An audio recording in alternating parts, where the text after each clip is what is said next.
Welcome back. आप देख रहे हैं आपके शेयर हमारी राय। ये कार्यक्रम आप ही के लिए बना है जहां आप अपने सवाल पूछते हैं हमारे एक्सपर्ट से। आज के हमारे एक्सपर्ट आपके favourite mister Anshul Jain, head of research eight Lakshmi Shri investment club. Anshul, आपका बहुत बहुत स्वागत है कार्यक्रम में। पहले तो ये बताइए, निफ्टी को क्या कर दिया आपने? आपकी आवाज नहीं आ रही अंशुल, आप अनम्यूट कर दीजिए। आई थिंक मुझे अंशुल सर की आवाज नहीं आ रही है। पीसीआर आपको आ रही?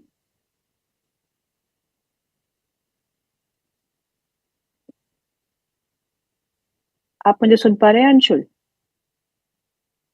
मैं आपको नहीं सुन पा रही।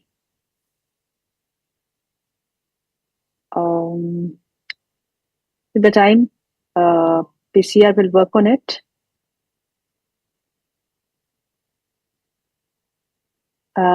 PCR, are you getting my voice?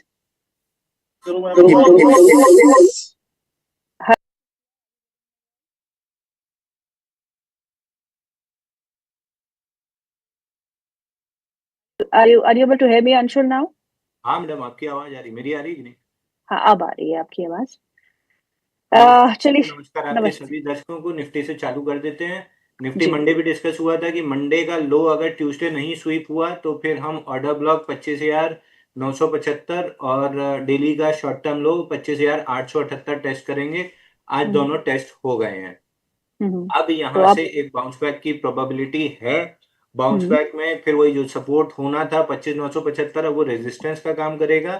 और अगर 25,878 के नीचे हम टिके तो फिर डाउनसाइड खुल जाएगी आपकी 25,726 तक की। तो मंडे और ट्यूसडे दो सेशन था, इसलिए मैंने मंडे बार बार बोल रहा था कि नो ट्रेड डे है। या तो ब्रेकआउट देगा तो बाई बनेगा या स्वीप करेगा तो सेल बनेगा। और सेल में मेरा कोई इंटरेस्ट नहीं था, तो हमने सेल में कोई खास काम किया भी नहीं। ऐसा नहीं कि अब मैं ब्रैग कर दूं कि ऊपर से हमने शॉर्ट लिया था, टॉप पे और बॉटम पे खरीद लिया। हमने कोई भी शॉर्ट नहीं प्ले किया है, खाली बैठे हैं। मिड कैप स्मॉल कैप में भी आज एक भी बाई कॉल नहीं दिया है क्योंकि मार्केट बहुत वीक है। Bank Nifty relative strength show कर रही है। बैंक निफ्टी में एक लास्ट सपोर्ट है 59,545 का, जो ऑलमोस्ट टेस्ट होते होते रह गया 10-15 पॉइंट से। इसके नीचे अगर हम सरकते हैं तो फिर ऑर्डर ब्लॉक टेस्ट होगा 59,250 पे। और ऑर्डर ब्लॉक का बहुत मायना नहीं रह जाएगा क्योंकि रेंज के अंदर वाला है। आइडियली डेली शॉर्ट टर्म लो जो 58,737 है उसका टारगेट खुल जाएगा। तो निफ्टी पे अब लास्ट लाइन ऑफ सपोर्ट है 25,878 और बैंक निफ्टी पे लास्ट लाइन ऑफ सपोर्ट है 59,545। इसके नीचे लंबी डाउनसाइड खुल जाएगी। एक बार एफआईआई डेटा और आपको अपडेट कर देता हूं। 3 दिन में काफी अच्छे शॉर्ट्स ऐड भी हुए हैं। ऊपर में हम पहुंचे थे एफआईआई नेट इंडेक्स पोजीशन, कोई खास अंतर नहीं आया। 1,30,000 शॉर्ट थे, अभी भी 1,36,000 हम शॉर्ट हैं। नेट पोजीशन में जरूर अच्छी खासी पोजीशंस ऐड हुई हैं। जो 2,18,000 पहुंचा था वहां से वापस 3,40,000 कॉन्ट्रैक्ट शॉर्ट हो चुके हैं। तो ठीक ठाक शॉर्ट ऐड हुए हैं। अगर हायर लो बना तो फिर नए हाई की तरफ चलेंगे, डबल बॉटम बना तो भी हायर लो मतलब नए ऑल टाइम हाई के लिए चलेंगे। प्रोबेबिलिटी ज्यादा अपसाइड की है। इस करेक्शन में शांति से बैठे रहिए, बुलिश एविडेंस बनते ही से वापस से लॉन्ग कीजिएगा। एक जो ब्लॉकबस्टर शेयर आपने बताया था टाइटन का, जहां पे बिजनेस अपडेट काफी अच्छा है, बहुत ही अच्छा मूव स्टॉक में देखने को मिल रहा है। अब इस स्टॉक पे क्या करना है? देखिए, टाइटन जो 3,080-3,150 के आसपास से लिया है, अब उसका स्टॉप लॉस 4,200 रुपए कर लेना चाहिए। 4,200 टूटे तो प्रॉफिट बुक करके एग्जिट कर लीजिए। और टाइटन का मान के चलिए कि खेल अब खत्म हो चुका है। जो 3,000 से चालू हुआ था, 4,200 से 4,400 जाना था, लगभग वो कहानी खत्म हो चुकी है। नई कहानी नए शेयर में पढ़ेंगे, फिलहाल इसका काम खत्म हो चुका है। जी, चलिए अब सवाल जवाब का सिलसिला हम शुरू करते हैं। और पहले हमारे व्यूअर है दीपक जी, वो पूछते हैं ओरियंट सीमेंट के बारे में। उनके पास ओरियंट सीमेंट के 200 शेयर है जो 175 के भाव पे लिए है। दूसरा उनके पास स्टील स्ट्रिप व्हील्स होगा SSWL 170 शेयर्स एट 217। दोनों ही स्टॉक्स पे आपकी राय क्या हो? देखिए, ओरिएंट सीमेंट तो जाके मेरे ख्याल से उसमें अंबुजा सीमेंट में मर्ज हो रहा है। अंबुजा सीमेंट में ये सांघी और एसीसी, तो अब मोस्टली एमलगमेशन में और इन सब चीज में 4-6 महीने स्टॉक दबे रहेंगे। बाकी मेरे को अंबुजा सीमेंट से कोई खास दिक्कत नहीं है, ये एमलगमेशन और ये सारी चीज पूरी होने के बाद ऑल टाइम हाई हिट कर देगा, तो रख के रहिए, कोई खास दिक्कत नहीं है, बट शॉर्ट टर्म कोई ट्रेडिंग अपॉर्चुनिटी आपको नहीं मिलेगी। ये हो गई 2 से 3 साल की कहानी जहां पे आपको मोटा पैसा बनेगा। SSWL में 234 का जो ब्रेकआउट फेल हुआ था, या ये कहना चाहिए पुल बैक पे रिजेक्ट हुआ था, उसका टारगेट 170 है। लास्ट वीक 5.9 मिलियन का वॉल्यूम था, 371% वॉल्यूम वीकली राइज था। 50 वीक मूविंग एवरेज पे लास्ट वीक भी अटका, करंट वीक भी वहीं अटक रहा है। 3 से 4 दिन में अगर 215 के ऊपर नहीं आया है तो फिर स्टॉक में वापस से पिटाई होना स्टार्ट होगी और 170 वाले टारगेट्स वापस आएंगे। अगर निकल गया तो ये पुल बैक वापस से एक्सटेंड करेगा 230 234 की जोन तक। 3 से 4 दिन समय देना ही पड़ेगा ताकि कुछ ना कुछ पैटर्न डेवलप हो। ओके, अगला सवाल जो है वो राजीव की तरफ से है। वो पूछते हैं, सर मेरे को जेएम फाइनेंशियल पे राय दीजिएगा, तो करंट लेवल्स पे बाय कर सकते हैं जेएम फाइनेंशियल? नहीं बनता है। 50 वीक मूविंग एवरेज पे 1 2 3 4 5 6 7 8 9वीं कैंडल है 50 वीक मूविंग एवरेज पे, जहां से कोई सपोर्ट तो मिल रहा है लेकिन कोई बाउंस बैक नहीं मिल रहा। हर बार 10 वीक मूविंग एवरेज पे जाके अटक जा रहा है। तो इवेंचुअली जब भी 136 तोड़ेगा, प्रोबेबली ये स्टॉक 103 रुपए की तरफ बढ़ सकता है। तो स्टॉक एक्सट्रीमली वीक लग रहा है और कंफर्म 138 140 के नीचे क्लोज पे होगा। ओके, अवधेश का सवाल है, अवधेश मौर्य। वो पूछते हैं BHEL के बारे में। BHEL में टारगेट और स्टॉप लॉस क्या रखे 292 की खरीद? देखिए, BHEL के पहले आपको BHEL समझना है तो पहले NBCC समझ लीजिए। NBCC में मैंने लास्ट वीक या before last week before last week multiple times कहा था, जब लोगों के सवाल आ रहे थे कि फ्लैग पैटर्न का ब्रेकआउट आ रहा है 119.50 के ऊपर, तब हमने क्लियरली 2 चीज अलग अलग करके डिस्कस की थी। एक पैटर्न कि 119.50 के ऊपर ब्रेकआउट है, 130 रुपए और 137 रुपए 73 पैसे का टारगेट है। ये हो गई टेक्निकल कमेंट्री। इसके बाद आता है एक्सपीरियंस कि कौन सा मेरे को प्ले करना है, कौन सा नहीं करना है। तो मैंने बार बार रिपीट किया था, NBCC का ब्रेकआउट में नहीं प्ले करूंगा, लो प्रोबेबिलिटी सेटअप है, फेल होने के चांसेस बहुत हाई हैं। अगले ही हफ्ते ये फेल हो गया और करंट वीक में फॉलो थ्रू मूव नीचे की मिल रही है। सेकेंड अटेम्प्ट मारता है 119 के ऊपर, 119.50 के ऊपर, तो भी मेरा कोई इंटरेस्ट नहीं रहेगा क्योंकि ये पीछे बाइंग क्लाइमेक्स करके आया है। तो एज इट इज जैसा हमने सोचा था ट्रैप बनाएगा, ट्रैप बना के नीचे आ गया। अब आते हैं BHEL पे। सेम फ्लैग पैटर्न, सेम 295 के ऊपर ब्रेकआउट, 4 दिन से ब्रेकआउट के पास ही घूम रहा है, जबकि ब्रेकआउट के बाद फ्लाइंग एकदम मूव होनी चाहिए थी 326 तक। इस हफ्ते शायद कंसोलिडेशन में निकाल दे, अगले हफ्ते शायद ब्रेकआउट फेल कर दे। तो मेरा कोई इंटरेस्ट नहीं है, केवल टेक्निकल कमेंट्री ये है कि 295 का ब्रेकआउट है, 271 का स्टॉप लॉस है, 326 का प्राइमरी टारगेट है। मेरा कोई इंटरेस्ट नहीं है ट्रेड करने में। जी, अगला सवाल जो है वो 2 स्टॉक्स पे है। एक है सेरा 3500 पे और दूसरा है गॉडफ्रे फिलिप्स 1400 रुपए पे। ये पूछते हैं क्या इसमें बाय, वो कह रहे हैं नहीं, सेरा 3500 और गॉडफ्रे फिलिप्स 1400 आएगा क्या? ये आपसे पूछ रहे हैं, आएगा क्या? देखिए, बहुत बढ़िया ने सवाल सुधार लिया है। नहीं, आप बिल्कुल मैं ऐसे डंडा निकालने ही वाला था।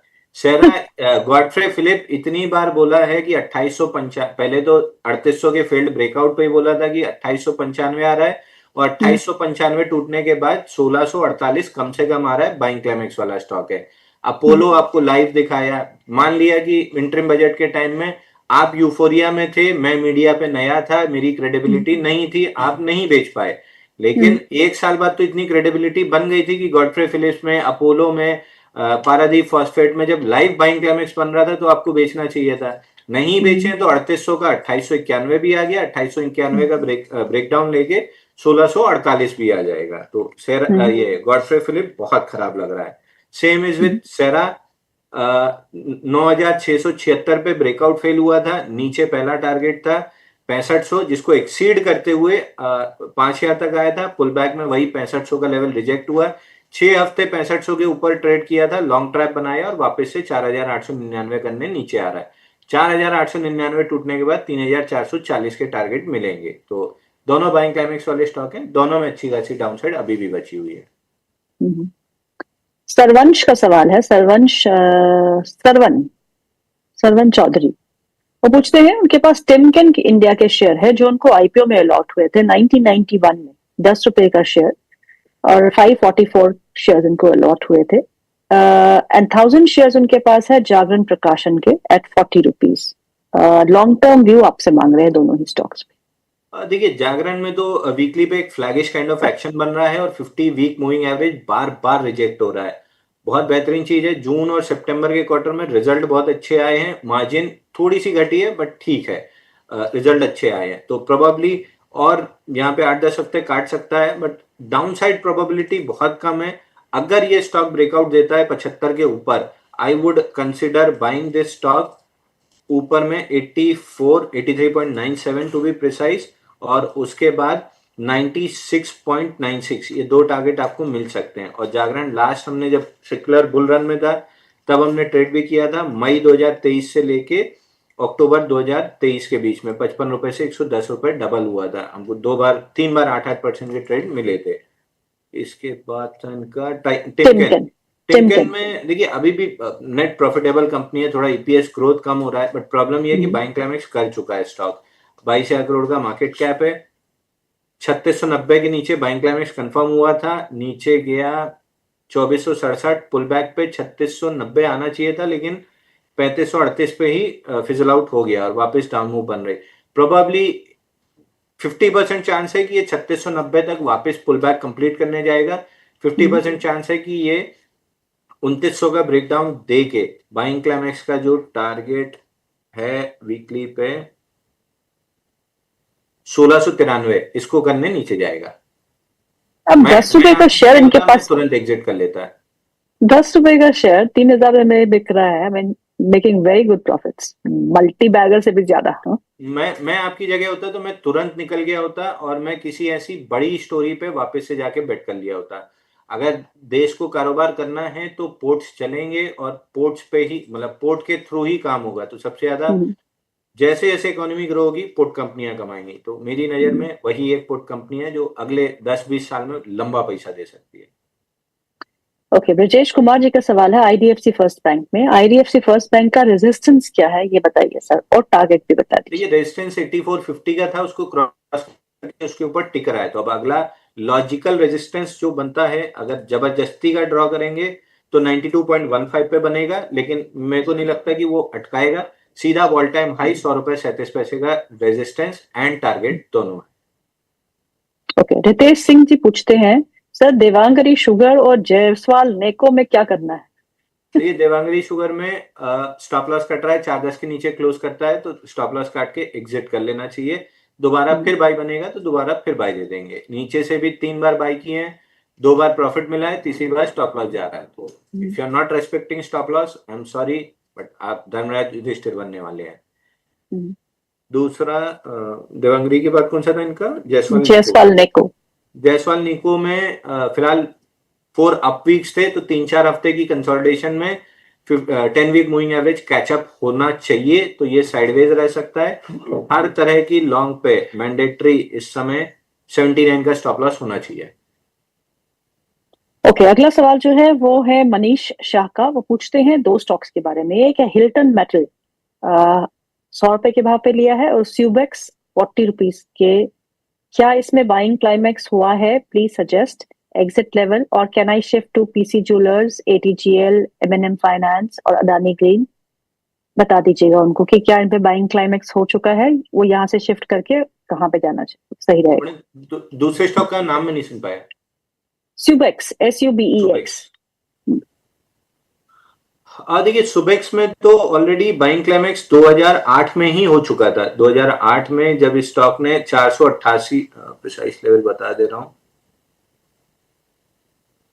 510 रुपए जब तोड़ा था बाइंग क्लाइमेक्स हो गया था, वहां से इसका लो बना था करीब करीब 18 रुपए 34 पैसे, तो सोचिए 510 से 18 रुपए जिसने देखा होगा कम से कम बाइंग क्लाइमेक्स तो सीखा ही होगा। उसके बाद पुल बैक 94 तक गया, फिर नीचे 4 रुपए का लो बनाया, फिर पुल बैक 16 तक गया, फिर नीचे लो 2 रुपए 88 पैसे का बनाया, फिर पुल बैक में 75 तक आया और फिलहाल नीचे आ रहा है। तो स्टॉक बहुत अच्छा तो नहीं है, लेकिन मेजर सपोर्ट 12 रुपए के आसपास घूम रहा है, तो एक बाउंस बैक की उम्मीद आप लगा सकते हैं करीब करीब 16 से 17 रुपए तक, तो तब तक के लिए तो एक बार होल्ड करना चाहिए। वहां पे आए तो एक बार दोबारा सवाल पूछिए। तो not a very good stock, buying list में तो होना ही नहीं चाहिए, है तो केवल 14 से 17 के बीच में बाउंस बैक आता है। हर 2 रुपए की चाल पे एक बार सवाल जरूर पूछ लिया कीजिए।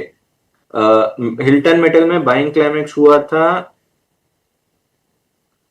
115 रुपए पे, जिसका पहला टारगेट 52 रुपए था, दूसरा टारगेट 45 रुपए था। दोनों कंप्लीट कर चुका है। 45 तो जबरदस्ती वाला सपोर्ट था, तो बहुत उसको इज्जत भी नहीं मिली। मेन टारगेट 52.59 था और दूसरा 34.52 था। 34.52 के पास फिर से वीकली पे 12 हफ्ते का बॉक्स बना के आज वापस ब्रेकडाउन दे रहा है। इस ब्रेकडाउन का टारगेट आपका बनना चाहिए 20 रुपए 30 पैसा। ओके, अगला सवाल ले लेते हैं। अगला सवाल है जी अनुज सिंह